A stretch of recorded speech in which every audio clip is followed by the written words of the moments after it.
Sunod-sunod pero pipigilan ni Hachi ng KDA Machine.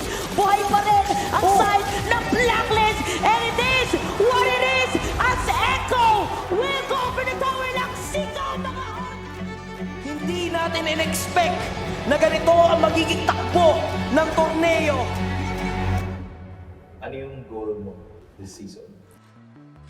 So kung bumawi dun sa nakaraang run namin sa M4, so mas patunayan yung sarili ko this upcoming season. Hindi naman importante sa akin yung mga personal achievement ngayong season. Ang importante sa akin is yung manalo kami lahat. Sabay-sabay kami magsasucceed. Sabay-sabay kami aangat tsaka mananalo. Wow, Oheb!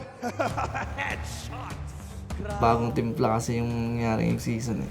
Iba talaga sa mga season na nilaro namin before. Iba yung playstyle, iba lahat. Kung gusto na namin mag-champion lahat ng team, dadaanan naman namin. Wala man kami isang team na hindi madadaanan along the way.